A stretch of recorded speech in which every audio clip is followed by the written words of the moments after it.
नमस्कार दोस्तों, मेरा नाम है प्रिंसी गुप्ता और आप सभी का मेरे channel quick and clear academy में स्वागत है। तो फिर से मैं लेके आ गई हूँ झारखंड जेपीएससी में एक नए टॉपिक के साथ। आज का जो हमारा टॉपिक है वो है विद्युत परियोजना। पिछले वीडियो में जैसा कि हमने पढ़ाया था बहुउद्देशीय नदी घाटी परियोजना, इसके अंतर्गत मैंने बताया था कि हर नदी घाटी पे ताप विद्युत गृह और जल विद्युत गृह का भी निर्माण किया जाता है। तो मैंने बोला था कि नेक्स्ट वीडियो पे मैं इसे डिटेल से पढ़ाऊँगी। यह है हमारा टॉपिक विद्युत परियोजना। तो चलिए स्टार्ट करते हैं हम अपना आज का वीडियो स्टार्ट करने से पहले मैं झारखंड में बताना चाहूँगी कि यहाँ की टोटल स्थापित विद्युत क्षमता कितनी है। तो ये है 2590 मेगावाट, ठीक है। और वहीं हम प्रति राज्य की प्रति इकाई विद्युत खपत की बात करें तो वो है 200 किलोवाट, जो कि हमारे राष्ट्रीय औसत इकाई से जो कि 450 है उससे आधे से भी कम है।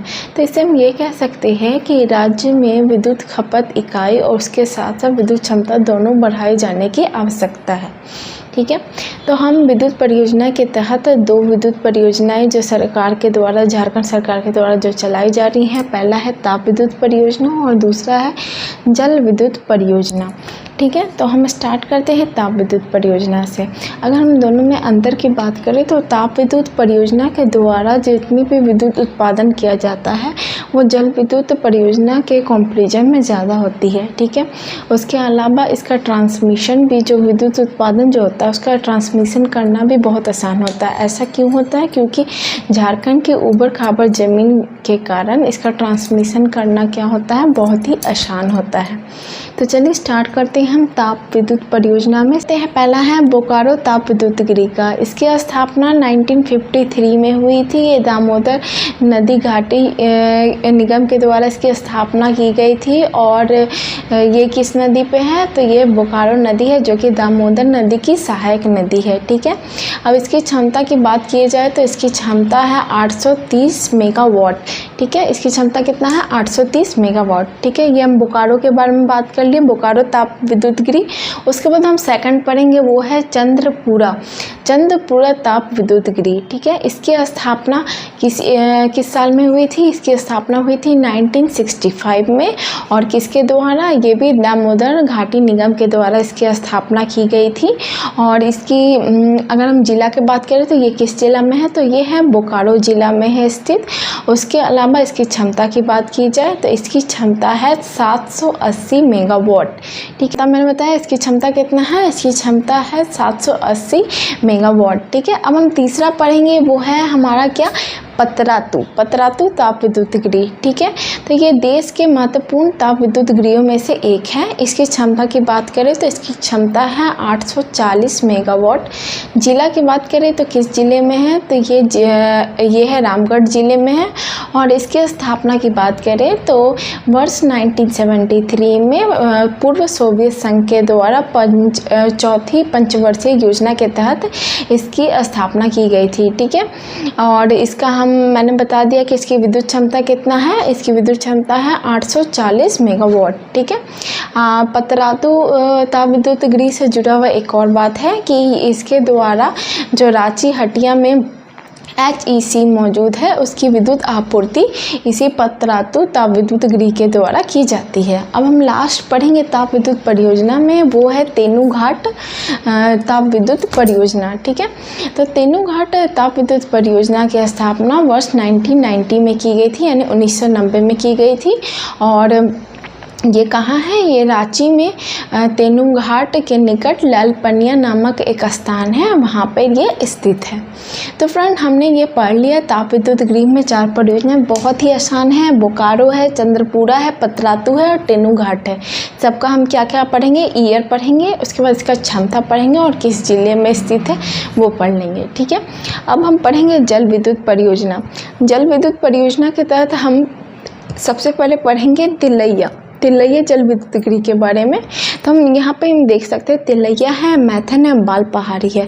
तो हमने पिछले वीडियो में बताया था तिलैया, मैथन, बाल पहाड़ी दामोदर नदी की सहायक नदी कौन सी थी? बराकर नदी। ठीक है, बराकर नदी पर ये नदी घाटी परियोजना बनाई गई थी। तो यानी कि ये हम आसान से बोल सकते हैं कि ये तीनों क्या है? बराकर नदी पर स्थित ये विद्युत गृह है। ठीक है, तो सबसे पहले हम बात करेंगे तिलैया जल विद्युत गृह के बारे में। इसकी स्थापना की गई थी वर्ष 1953 में की गई थी। ठीक है, 1953 में की गई थी। जिला का बात करते हैं किस जिले में है? यह है कोडरमा जिले में। स्थापना किसके द्वारा की गई थी? यह है दामोदर घाटी निगम के द्वारा इसकी स्थापना की गई थी। ठीक है, अब क्षमता की बात करें तो इसकी क्षमता कितनी है? 60,000 किलोवाट। ठीक है, मेगावाट की बात नहीं कर रही हूँ, किलोवाट की बात कर रही हूँ। ठीक है, अब हो गया तिलैया। उसके बाद हम बात करेंगे मैथन। मैथन जल विद्युत गृह ये किस जिले में है? ये धनबाद जिले में है, बराकर नदी पे स्थित है। उसके बाद इसका साल का बात करें तो ये 1957 में दामोदर घाटी निगम के द्वारा इसकी स्थापना की गई थी।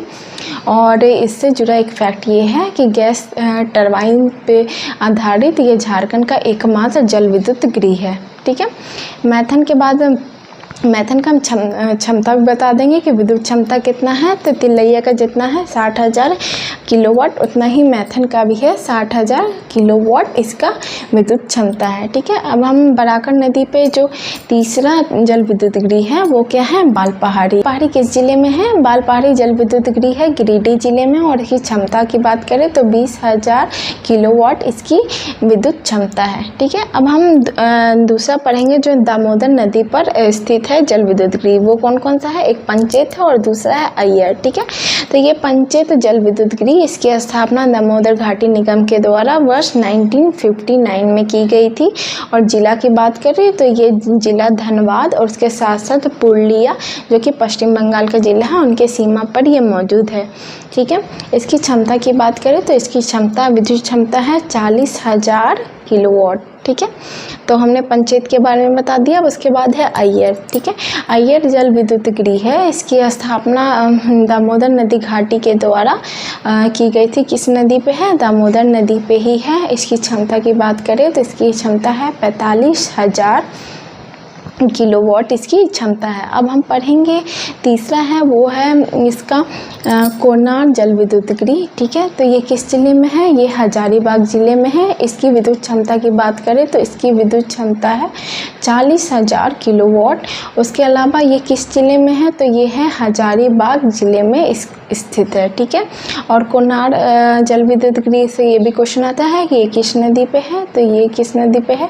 ये दामोदर नदी की सहायक नदी बोकारो नदी पर इसकी स्थिति है। अब हम लास्ट पढ़ेंगे वो है स्वर्ण रेखा जल विद्युत परियोजना। ठीक है, ये किस वर्ष स्टार्ट की गई थी?